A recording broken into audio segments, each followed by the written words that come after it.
Good evening to all of you, and thank you for joining us for this 13 Plus FastCast. I'm Mary Coleman. And I'm Dan Mares. Let's begin with some of our top stories tonight. Tucson police are asking for your help finding a missing man. This is 78-year-old Mike Mendoza. He was last seen near South Park Avenue and East Irvington Road. Scroll up here so you can see his full picture. Now, he went missing yesterday morning. He is considered vulnerable. He was wearing a black t-shirt, khaki pants, and a camo hat. He's 5'6", 145 pounds, and he uses a cane. So if you think you've seen Emilio Mike Mendoza around Park Avenue in East Irvington, please call authorities right away. A report of a suspicious man with a suspicious device led to the lockdowns of two different schools, and students ended up going home early today. But authorities say the situation ended without anyone getting hurt. 13 News reporter J.D. Wallace has been following the story all day and has more this evening. I have no idea what it was, but it certainly has stirred up a lot of activity in our little quiet neighborhood. Helen Zettel found the streets in her neighborhood blocked off after Tucson police say a 911 call reported a suspicious person and device at Anna Henry Elementary School, which prompted an evacuation of the 250 students to nearby Saguaro High School. It was quite a sight to see and very organized. I feel like they did everything they needed to do and they got him out safely, and he seems to be doing okay to me. Ethel Nunez picked up her fourth-grade son, Naveed Lesbrun, who explained how he was in recess when he heard the announcement and how much it upset some of his friends. One of them didn't even cry, and the other one cried because he was freaking out because he was in the restroom when it all happened. It's scary to think that I dropped my son off at school this morning and I potentially wouldn't have picked him up. You know, it's a lot to think that he's not safe there. Again, every time we have a situation, whether it be like this or anything else, we always evaluate our protocols and our security infrastructure and stuff to see where we can improve. TOSD Director of Safety and Security Joe Hallams also says the transfer of students to Saguaro to be sent home both kept students safe and allowed police to complete their investigation at Anna Henry Elementary. We're very methodical in how we do it because we want to ensure the accountability and the safety of not only while they're there at the school, but in the process of moving it, and then ensuring who we're releasing those kids to. What might not be known for a while is the impact on parents and students' sense of security. They'll be scared for a while, I'm sure, and probably a long time. That's not something that they get up, leave all your toys and just walk out of the room, please hold hands and leave the school. Scary.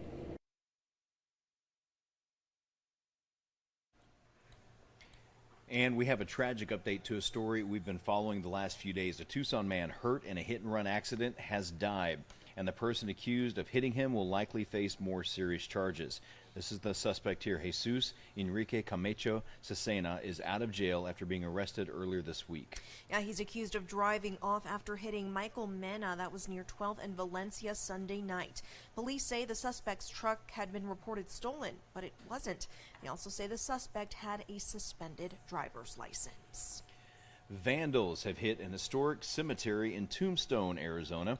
The marshal's office says someone desecrated several graves at the historic Boot Hill Cemetery. The marshal's office posted this photo on social media. We're told someone overturned stones on the grave sites to steal money that had been left behind out of a sign of respect. We have no word on any suspects. Boot Hill is the resting place of several men involved in the famous shootout at the OK Corral. 13 News reporter Andres Rendon is in Tombstone gathering details, and we'll have much more tonight on 13 News. A solemn wreath-laying ceremony at Arlington National Cemetery marked one of the darkest days in American history today. It was 60 years ago, on November 22nd, 1963, John F. Kennedy was assassinated during a motorcade in Dallas, Texas. Senior U.S. Army officials and members of Congress turned out to pay tribute to the 35th president. President Kennedy made a visit to Arlington to mark 1963's Veteran Day services. A World War II veteran himself, the late president's visit there was just 11 days before his death.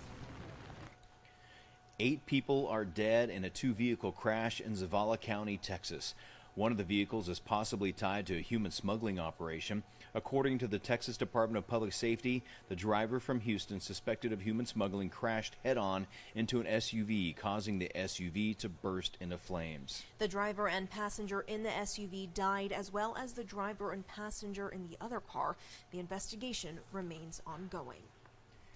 A new report shows Americans are taking their credit card balances to record highs and increasingly falling behind on their monthly payments. So the question is, what's behind that alarming trend? In today's Consumer Watch, Patrick Cornell has a closer look and 3 tips to help you get your debt back on track.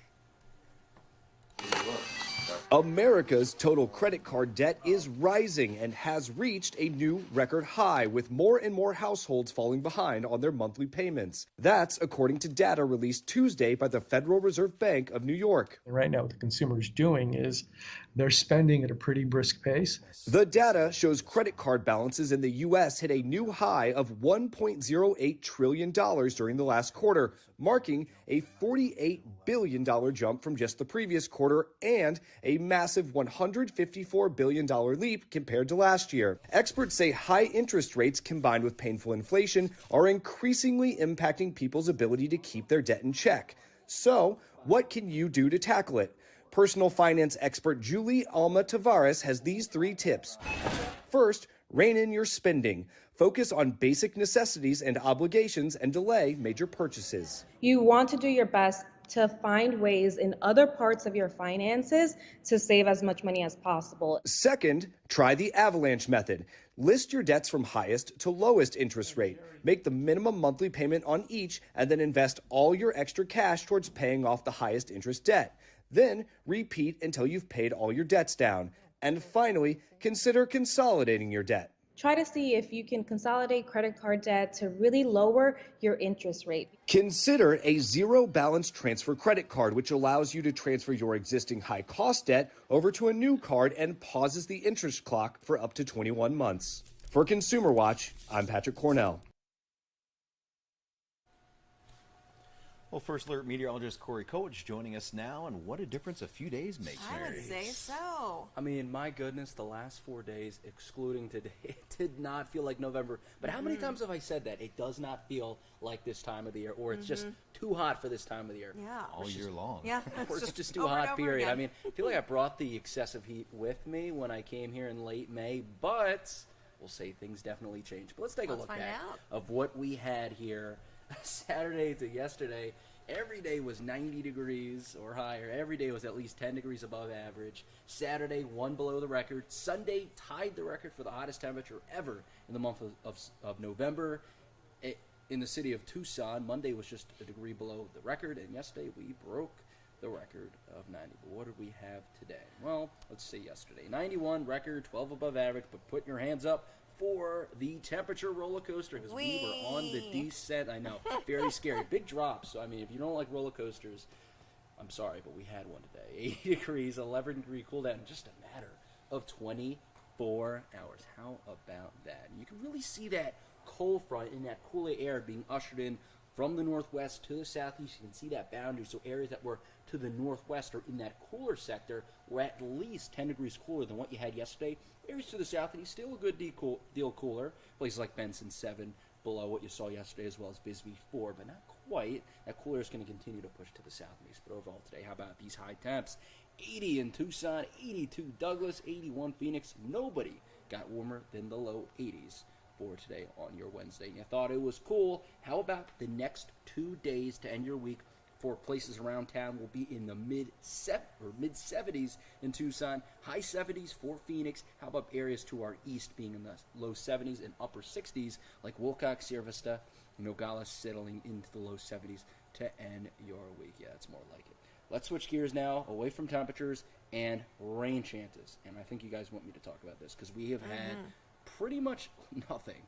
It has been so dry, and early end of monsoon and a very dry fall has left us really craving some rainfall. But look, here's some clouds streaming in from the south and east. So let's zoom out, see where that's coming from. Yeah, nice conglomerate of showers. You can see that starting to pop up as it heads towards the U.S. as those radars start picking it up. But you can see those clouds coming in from the southwest to the northeast, trying to get into the southeastern corner of the state. And we'll continue to see that try overnight, and you can see there's some rain there, but it'll be just to our south and east. Maybe some can move westward enough to impact areas like Douglas or Portal, maybe as far west as Wilcox or Safford over the next day or so. This will be tomorrow morning, and then tomorrow afternoon, still sticking around to our east, teasing us, just giving New Mexico some rain, but not us. So chances are low, but they are there in the form of 10% for literally one city on this map, which is Douglas, which is the most far south and east map I have. So yeah, farther east you go for tomorrow,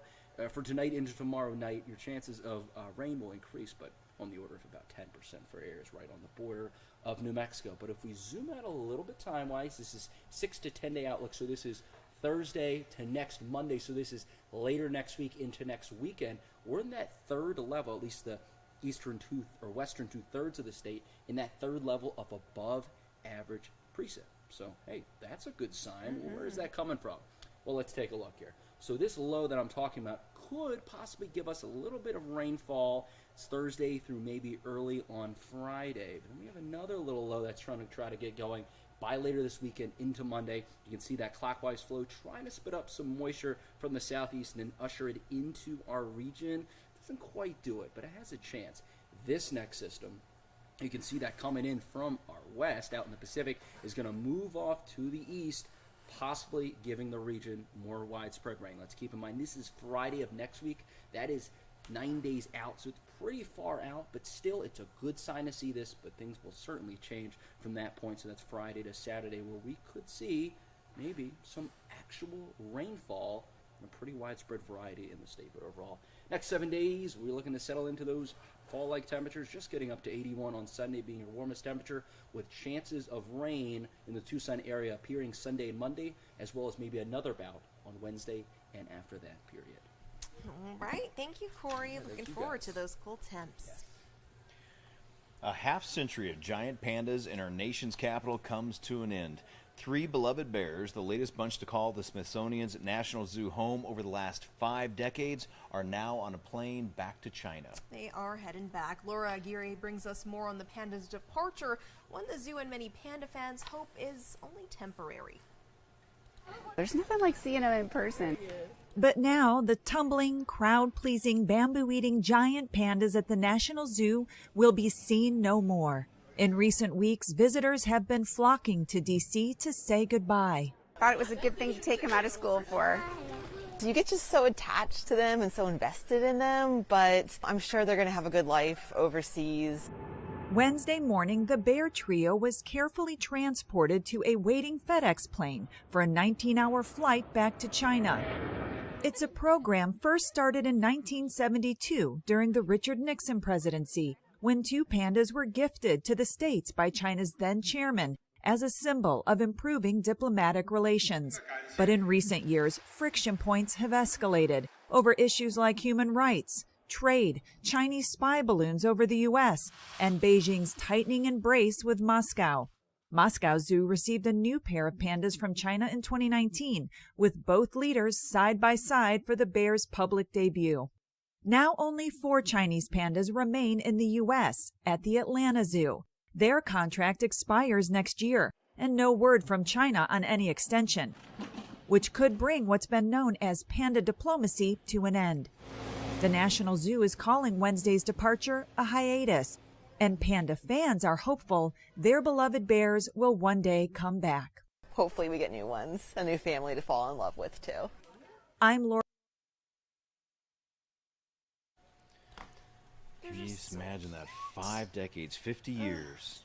Sad to see him go. It is sad to see him in that little window. I don't think we had the exact video down, but there is video of him leaving. There's a little window, and you just see his eyes, and he's just like, bye, everyone. Ugh, it breaks my heart. But, you know what else is sad? The end of this day, because this was just a gorgeous, sunny, just the weather was perfect. It was a beautiful day, but it sounds like there's more of the same on the way. So, hey, fingers crossed, huh? Fall is finally feeling like fall. Absolutely. Well, we hope you all have a great evening, and join us for 13 News Live at 10. We'll see you then.